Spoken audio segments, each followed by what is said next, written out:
Assalamualaikum warahmatullahi wabarakatuh. Perkenalkan nama saya Nova Maulana dan NRT 5054231022. Nah, jadi pada video kali ini saya akan mempresentasikan terkait tren terbaru dalam teknologi pemodelian 3D.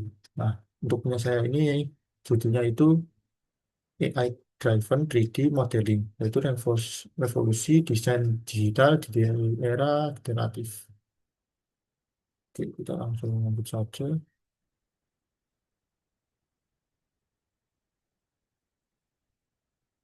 Oke, untuk bagian pendahuluannya ini yaitu kompleksitas dan kebutuhan informasi. Saya ada tiga poin utamanya. Yaitu pertama itu ada pertumbuhan eksponensial bisnis. Nah, jadi permintaan konten 3D ini meledak di berbagai sektor. Jadi bisa di sektor film, game triple A, arsitektur, simulasi industri, dan pengembangan sistem metaverse.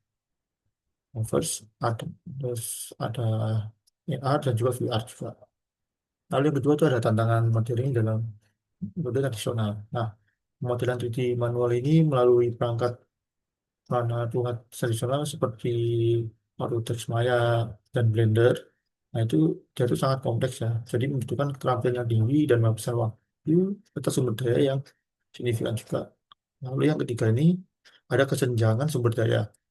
Nah, di kebutuhan untuk mempercepat iterasi desain dan mengurangi waktu produksi mendesak adanya alat yang dapat mengotomatisasi proses kreasi 3D.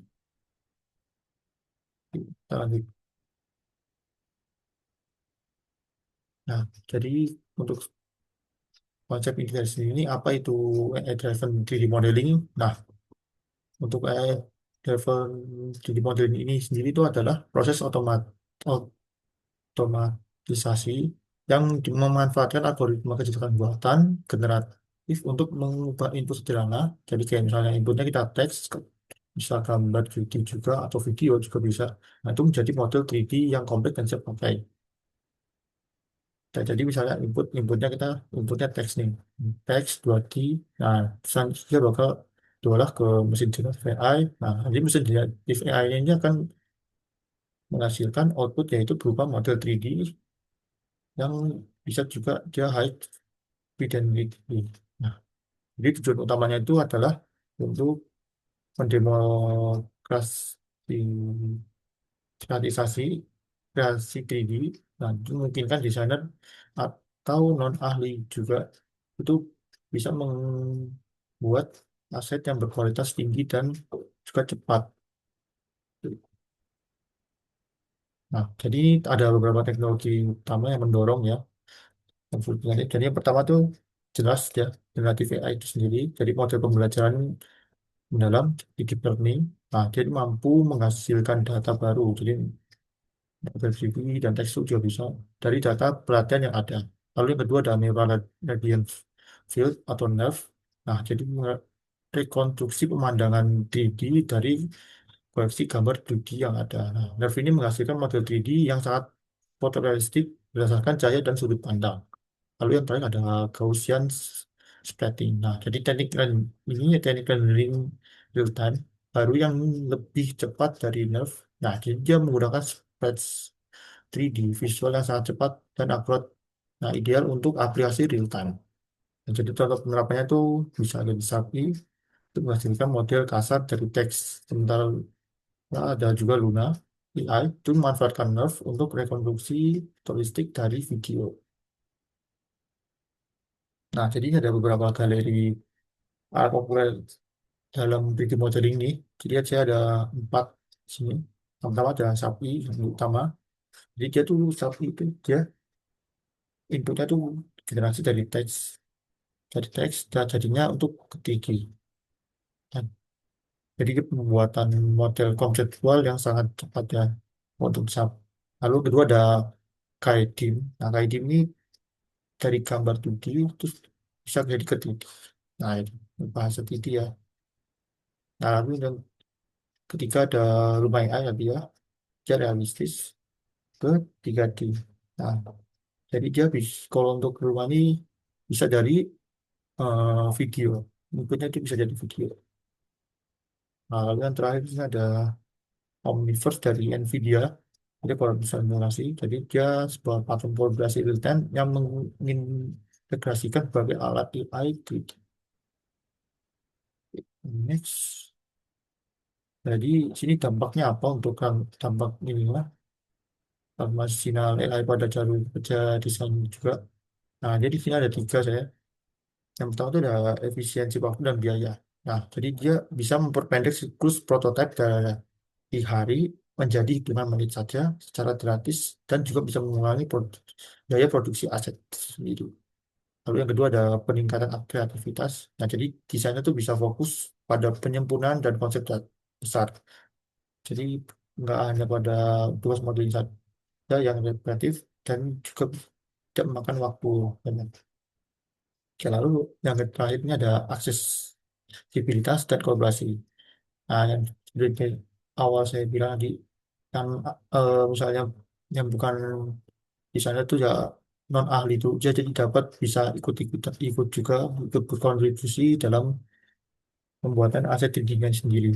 Jadi kita bisa dan juga bisa memfasilitasi kolaborasi antar seniman, insinyur dan pasaran sendiri. Oke, kita next.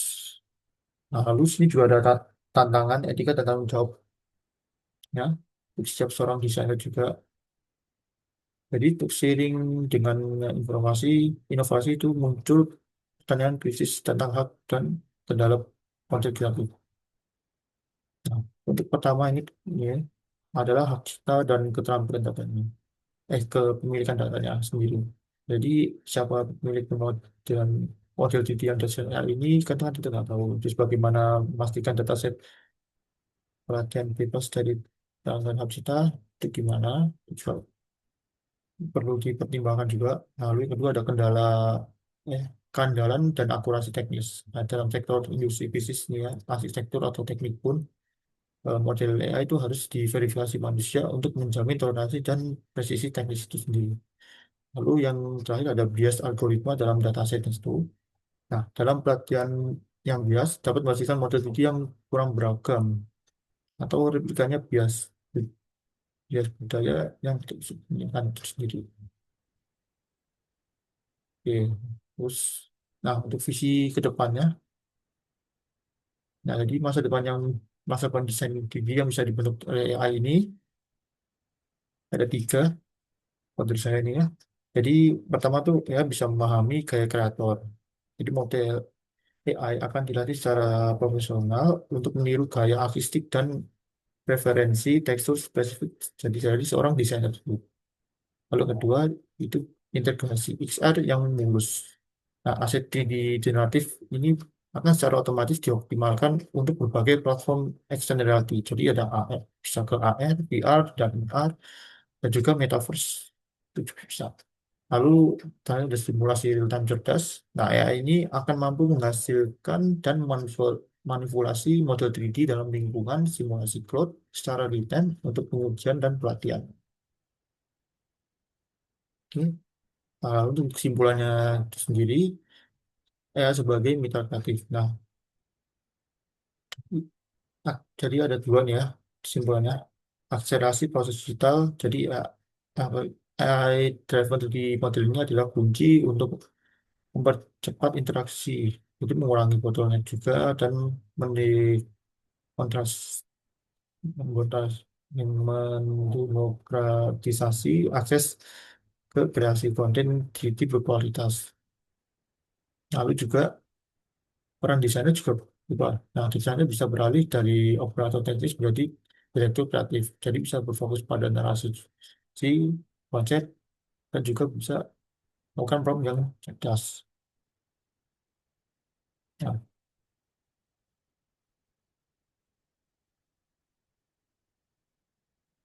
oke, jadi cukup sekian dari video saya kali ini mengenai tren terbaru dalam teknologi pemrograman 3D. Kurang lebih mohon maaf. Terima kasih. Wassalamualaikum warahmatullahi wabarakatuh.